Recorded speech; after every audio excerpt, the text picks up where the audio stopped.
Hi, it's Elizabeth Willits here from Investing in Women. Happy New Year to you all. We are live today on Facebook and on LinkedIn, and I'm with Hannah Strawbridge from HanLaw. We're going to be talking all about redundancies and whether they were fair during the COVID pandemic, but also getting some really good actionable tips as well from a brilliant entrepreneur that has fairly recently founded her own law firm. So it's going to be a really action-packed chat today. So if you've got questions about redundancies, employment law, or just starting your own business, feel free to pop them in the comments. But as people are logging on, starting to watch, you can let us know if you can hear us all okay. That would be brilliant. Give us a like or an emoji. And like I said, if you've got any questions for Hannah, just please pop them in the comments. But we're live today on Facebook and on LinkedIn with Hannah Strawbridge from HanLaw. So thank you so much, Hannah, for joining us today. Happy New Year. It is brilliant to have you here. I've been in touch with you for about a year. We were just chatting about that before we went live. So I'm so fascinated to find out a bit more about you and your business and the FairRedundancyPledge. So if people don't know who you are, you all right to introduce yourself and your business and what you do? Yeah, thanks, Liz. Happy New Year to you. And yeah, it's just really cool to meet you after all this time. I've always felt that our businesses have quite a lot of synergies in kind of the purpose behind them, even though you're recruitment and I don't do recruitment. But yeah, so it's really good to meet you. Thanks for inviting me. So I'm Hannah Strawbridge. I'm CEO and founder of HanLaw, which is an employment law consultancy. I've been set up for just over 2 years. And obviously, in the great time to set up a business like you do when an economic recession and pandemic hits. So you literally Um, started just before the COVID then? yeah, if only I'd known. No, I mean, in all seriousness, I think with business startups, there's always challenges anyway. And I think in some ways, for anyone that's set up around that time or recently, it's kind of quite positive in that you can say if you survive that, then it's quite a major thing to survive in terms of the economic market. So, taking the positives from it, we're all still here standing and solvent. And yeah, from my point of view, my business is growing, but it's also about consolidating what we've gained and learned over the last 2 years. Yeah. So was it a conscious effort to set up your own business, or were you sort of forced into it? Is it something that you've Yeah, always? so unfortunately, I didn't get a payout from anyone. I mean, because of what I do, I work with a lot of individual clients as well as businesses, and some of those people have, received a settlement agreement or a payout because of a redundancy. And, it's quite obviously nice to have that kind of cushion to then set up a business. I didn't have that. So I was a bit crazy in the sense of I just kind of always wanted to do my own thing. Yeah. I'd spent 20 years within the legal industry, so I felt like I had the knowledge and technical ability already, and I'd worked within many different types of business models within that industry. And in all honesty, I just felt, for a number of reasons, I felt the service wasn't great that some of the firms were offering their clients, and I also felt that it just didn't work for people with young families, and in that way probably more impacted some women than men. Not all, obviously, but for me, I was just tired of asking permission to pick up the kids. And, within the legal industry, it is quite old school. So it is kind of that, that hierarchy and that lack of flexibility. So I basically felt like I'd had enough. And when you look at the salary you're getting, people see lawyers as really earning a lot of money, but to be honest, unless you work within corporate in London, it is not as, the salaries aren't as big as people think they are, no more so than in other areas of business. But, there are a lot of long hours, and you kind of look at what you are earning versus what you'd be charged out at to your client. And for me, it was, even with my very poor maths, it doesn't take much to work out that actually if I could, earn this money and charge my clients significantly less than what I was within a bigger firm, I could work less for more money Yeah. and have all that flexibility. So to be honest with you, I did it with no savings, no investment as a single mum. You're amazing. And I resigned, and then on a Friday when I left, I started it on the Monday. I had one client that I knew would give me one small piece of work in that first week, and Yeah. I've just taken it from there. You know, I guess it really is about the hustle. I hate that word, but there's not really any other way to describe it. And I've not looked back. I mean, don't get me wrong, it's not easy at all. And, you know, sometimes the pressure of not having a regular income is pretty tough with what I do. But, you know, it's really hard to kind of go back into that employee environment now, I think, for me. And my kids, you know, I see them more, I've got a better relationship with them. I get to do exercise more because I'm just more, you know, I work around my clients rather than my employer. And within my business, you know, a bit like a lot of the businesses that you recruit for, I've got a team of consultants now, and they're all fully flexibly working. They can, you know, choose whether to pick up a piece of work or not around their families or their hobbies or the rest of their lives. So yeah, it's all good. It's you know, things have moved on, and yeah, it's been a busy 2 years really.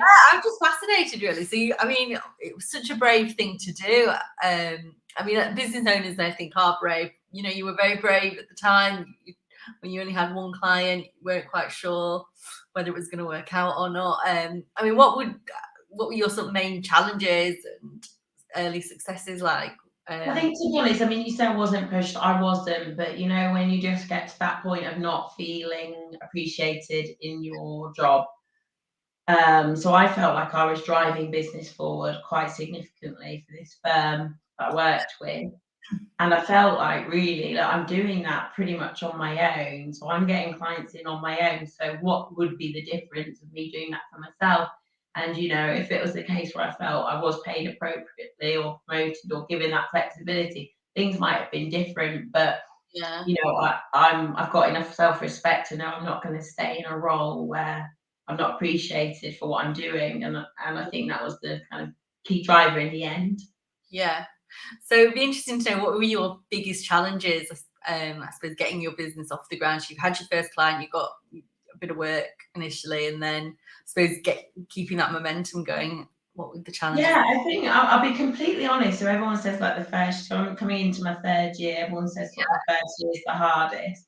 I think for me, there's a lot of different things that go on when you set up your own business in the first few years. For me, I was so excited and driven within kind of first year. You know, everything was new, challenging, but you know, you have that drive. I think the challenge with being a sole founder running your own business on your own is keeping up that momentum. You can't do it all the time. And there's been talk out there about kind of the second year challenges in a way more because you know you've had a lot of ups, you've had some downs, and it's just still keeping that sort of passion for your business alive. So almost as it gets older is kind of I would say more challenging than right at the beginning when you know you're full of promise. But I guess that's the time when you know you look ideally to outsource the things that you're not very good at or build a team just to have that kind of backup as well that you need emotionally as much as anything else.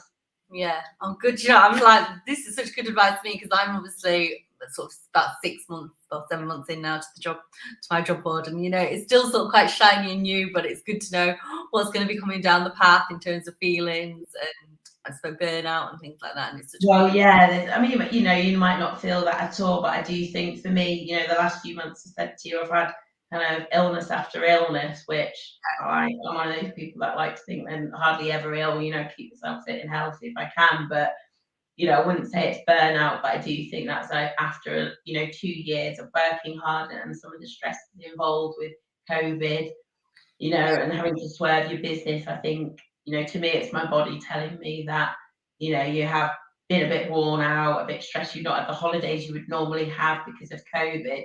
So it's, you know, you've got to take positives from it. I'm okay now. And going into 2022, I'm going to put my mental and physical health sort of above everything else because, you know, if you're not okay, you're not okay for your business and you're not okay for your family or anything else. absolutely. So that's kind of my priority, and I feel like, you know, it's kind of good. Sometimes your body tells you, doesn't it? Like you need to have a rest or you need a break. And that's the only time, and particularly as mums, sometimes it's the only time you actually stop at all. Yeah, absolutely. So it was obviously a tricky time setting up your business coming into the COVID pandemic. But I suppose as an employment lawyer, this is sort of how we met you. There were so many redundancies. So I'm assuming people were calling you wanting advice. So moving on now to chat about the Fair Redundancy Pledge. That was something that I found you, I think, just through a Google search.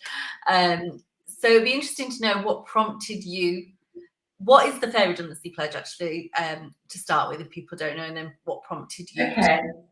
So the Fair Redundancy Pledge is a campaign that me and sort of my company have come up with, which was similar to the gender pay gap reporting, which is, only applies to large businesses, as you know, Liz. But this is more for any business to sign up to a pledge to say that they would be transparent about who they were making redundant as a result of COVID. So we're not looking at really bothered about numbers or whys.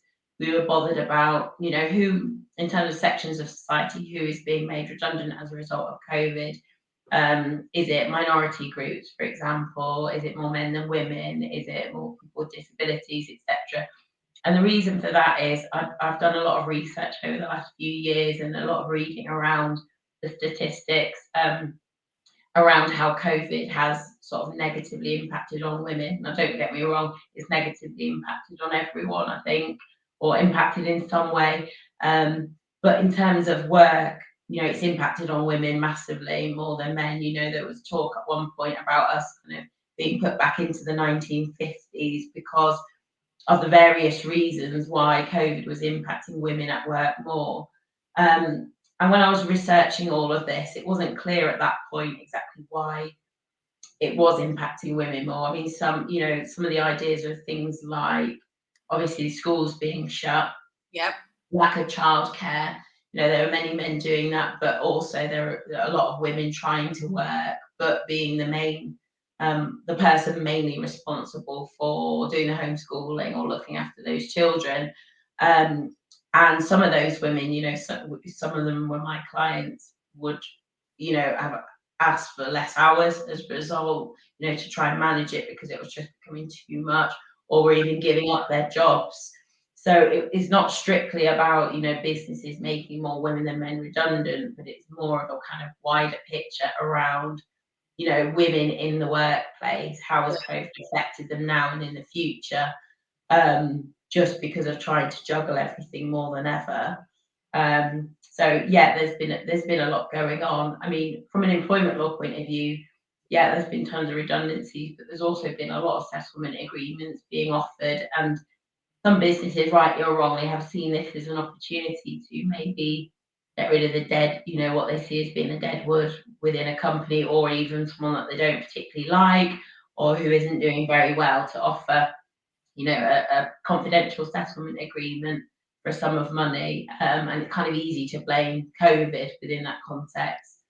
So, I mean, just in terms of working well, there's been a lot of changes. And like I say, within those settlement agreements, they're not just women, but there's some really senior men who have been made redundant, who might have worked for a company for 50 years, on a high salary, and being made redundant. I think one of the most rewarding things about what I do, but also which can, you kind of have to watch it as well in terms of it draining you, is around kind of counselling those people, because it isn't at all just about giving technical advice. Some of these people are going through one of the most stressful, difficult things in their life. And what I found is, particularly with some of the men, they'd not even told their partners or really expressed kind of the stress and the pressure they were feeling about losing their jobs. So obviously, dealing with that as well on a daily basis, just to help people see that usually when something ends, something good then starts. And the positive thing from it is a lot of these individuals looking back will say, actually, it was the right time for me to go anyway. They weren't the best company, or it was time for me to do something else. and have that positive outlook. So, so if a company makes redundancies now, I hope not, so 2022, do they need to provide any reports? Is there any obligation on them to disclose who they make redundant? No, so nothing at all legally. This is why we kind of came up with this idea, and got quite a number of businesses to sign up for it. And, we just think it's a great idea because it would allow businesses to just think more carefully about, the Yeah. reasons why they're making redundancies and things like, rather than, just putting their minds to how they're carrying those out to make sure it's fair for everyone. Yeah. And to make sure that women aren't, going to be massively put down in terms of our progress within the workplace. Yeah. So what sort of clients have you had sign up for the pledge? All sorts. I've had a national law firm, which has been great, and then some sort of SMEs as well nationally, and still, I mean, at the time we thought COVID wouldn't last this long, would we? So we're still looking for anyone to sign up now. I think in reality a lot of businesses have kind of already either gone through redundancy processes or changed their business or built it back up again, and done kind of what they needed to do in terms of their people now. And we've all had to adapt, haven't we? Yeah, absolutely. So I mean, but obviously this companies make redundancies, don't they, all the time? So I mean, it'd be interesting to know. We're chatting about this sort of a year on, I suppose, from when a lot of redundancies were happening. Do you think things have changed for women in the workplace, and are redundancies becoming more fair? So yeah, it's an interesting point. So I've got an opinion piece published in the Yorkshire Post today on this because I wrote an article for them about a year ago on this. Yeah. And my take was, obviously we understand why the government have done what they've done with regards to protecting people from COVID, but there's no hiding from the fact that the government isn't representative of the population. It is generally male, white, middle class men in the cabinet, and I felt particularly that this would have an impact on some of the decisions that have been made. So not obviously at the moment because schools are open, for example, but there was a point where schools were shut and pubs were open, and at the end of the day, that overall that will affect women more than men in terms of their jobs. It just will. It's not statistically it does. I've looked at the research, and it just makes you wonder whether if it was a more representative group of people running the country, whether there'd be more thought put to that. And some of the points that I've made today in the Yorkshire Post are around vulnerable people, women and children largely, and domestic violence and the impact on those individuals as a result of the government, saying everyone should work from home again. Now, you or I know, I think that, for us working from home can be great because it's easier to juggle childcare, school runs, nursery runs, etc. Not have to do your full makeup face and all the rest of it, which sometimes you don't have time to do you? Yeah. And that can be great, but equally, I've worked with one client who is really senior in terms of looking after domestic violence victims within a certain part of the country, and the impact on those people have been really shocking as a result of COVID. And she would say, every time the government say, let's try and work from home, for a lot of people, that the home is not their safe space. The office might be their safe space. And it has had a real impact on people. And not just those individuals being at home more when they need to escape a lot of the time, but also because of COVID, there's been massive delays within the legal system around bringing in certain acts to protect victims of domestic violence, that haven't been brought into fruition because COVID has slowed all that down. And that will have a direct impact on the number of manslaughter cases as a result of domestic violence and abuse. Mm-hmm. And sometimes it just feels like we don't always hear enough about this side of it. Yeah, it's good that you're bringing it up. So what's next for the Fair Redundancy Pledge? So yeah, I mean, I'd like to see that grow more, because I still think it's a really good idea, and whether it's something that could be more general, not just related to COVID, but redundancies in general, and making sure that they're not discriminatory. And at the end of the day, for those businesses, if they can say that, then they're going to be avoiding any risk of tribunal claims as well. Yeah. If they can show that they've put their minds to this. Because like I say, I act for businesses and employees, and I do tribunals and I do the advocacy, and there is a massive amount of cases at the moment within the system. COVID has increased that, and there's a massive backlog. I mean, they're dealing with a lot of them virtually, which is good, but there are questions around justice, because there might be a claim lodged and it's not being heard for 2 years, and frankly that will call questions in relation to witness evidence and how relevant it is, and whether anyone can actually remember what might have been said back then. So yeah, I mean, I think redundancy pledge is kind of making things more proactive, and hopefully meaning that there'll be less of a risk of tribunal claims as well. Yeah, absolutely. So something that would be maybe reported on at the same time as a gender pay gap. Yeah, definitely. I don't see any harm doing that. Obviously, it's something positive for businesses to talk about as well, within the diversity teams, which most have now, don't they? So if we've got any businesses watching this, how would you advise them to make sure that their redundancy process is fair? And really good question. yeah, I think before obviously you start a redundancy process, there's quite a process to follow to ensure it's fair in terms of the procedure around the law, and to make sure you wouldn't have a claim brought for unfair dismissal.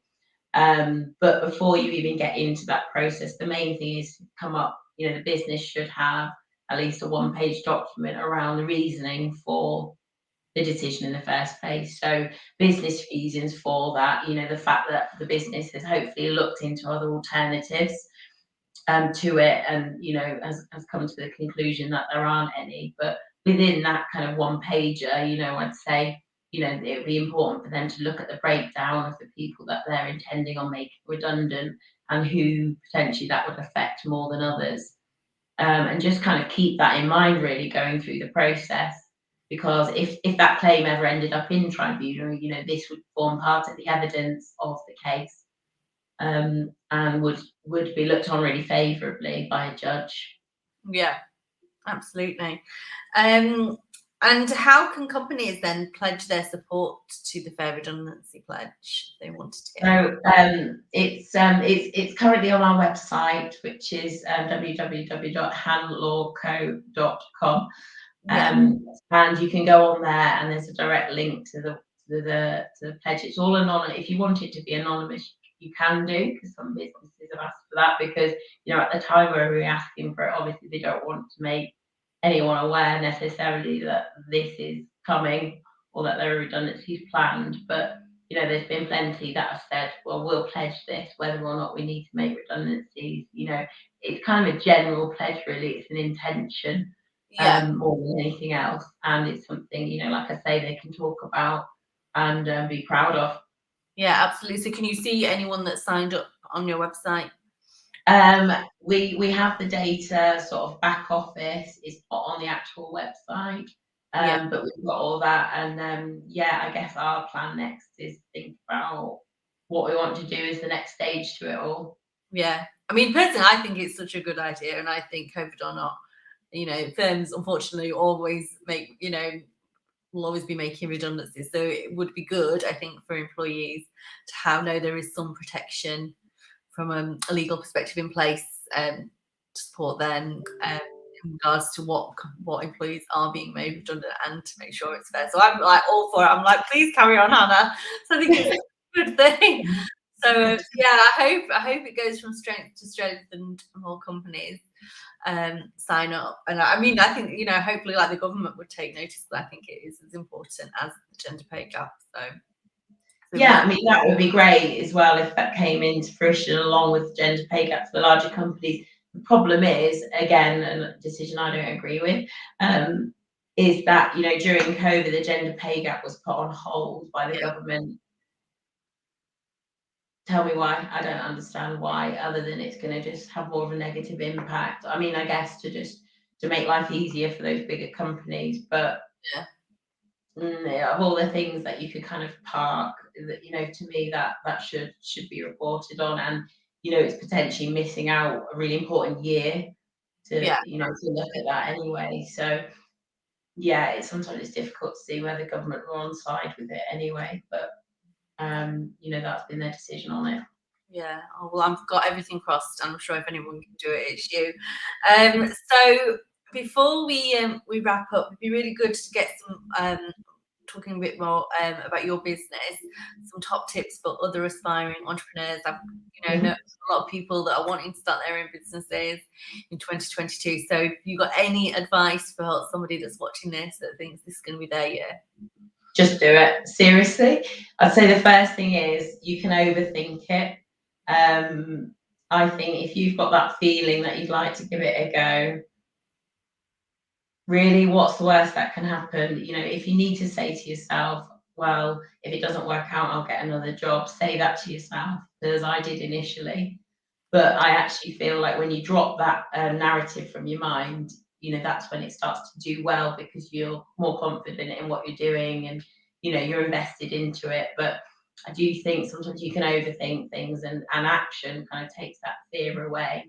Yeah. So, you know, I just say do it. You know, I think the days are gone where we're expected to work at one place for 20, 30 years. You know, legal industry has been very much like that. I personally would rather take someone on that has had a bit more, just wanted to see different things and experience different things and different skills. So, you know, I just think really what you've got to lose. I mean, within my industry, it's a service industry. And I'll be honest, you know, overheads to set up on my own were low, which really helped initially, because I didn't have to worry about the debt, you know, debts as a result. So it depends what the business is. But I mean, I've seen lots of people as a result of COVID set up their own businesses, men and women. I think particularly within law, we'll see many more self-employed people just, you know, doing that for the flexibility. Yeah. I think my other tip would be try to have a mentor if you can, even if it's just a friend or anyone that has set up their own business. What I think you find is as you go through that process, more and more of your circle kind of end up being self-employed or have their own businesses, because you kind of have you know, you have that in common, and you can share the, you know, the ups and downs as well. And I guess my third tip would be, as soon as you possibly can, outsource whatever you can do, whether that's a PA, you know, an accountant, a bookkeeper. I've tried to do that from the start, and it's really made a massive difference in terms of growing my business, and so that I can focus on the bit that I need to do, which is delivering services and getting clients in. Yeah. And everything else really needs to be dealt with by someone else, if possible. Brilliant. Such good advice. So thank you so much. So where can people find you and connect with you if they want to learn more about your services and how you can help? So yeah, thanks, Liz. So obviously we've got our website, HanLaw, is in the process of being updated. You know how it happens when you've got a startup, things change all the time. So that needs to reflect the team that we've now got, which is a team of HR professionals and employment lawyers. Some of our services are on there, but just to summarise, we cover pretty much the whole raft of HR and employment law services for businesses, and also for individuals. And we do things like mediation, and we do executive coaching. So we kind of do the high end HR stuff, don't do recruitment. And then we do, you know, all the employment tribunal work and claims, etc., etc. So we do a lot, and we tend to feel like we deliver that service in a slightly different way to law firms. So we try and do it in a modern way. We're very transparent about fees. We're very proactive, and the advice we give tends to be very commercial. So we tend to see ourselves as more as business consultants than just technical lawyers. So all that's on the website, but I do a lot of stuff on LinkedIn, as you know, when the inspiration takes me for some content. So there's a lot of stuff on there, and there's testimonials about what we do as well. Yeah, brilliant. Well, thank you so much for your time, Hannah. I've really appreciated it. I'll pop the replays of our chat on LinkedIn and in Facebook group. If anyone obviously has any questions, I'll put all your contact details as well so people can get in touch. But thank you to everyone that's watched today live and on the replay, and thank you so much, Hannah, for joining us. It's been an absolute pleasure. So thank you. Thanks so much, Liz. It's been great. I've loved it. Thank you. See you soon. Yeah. Thanks. Bye.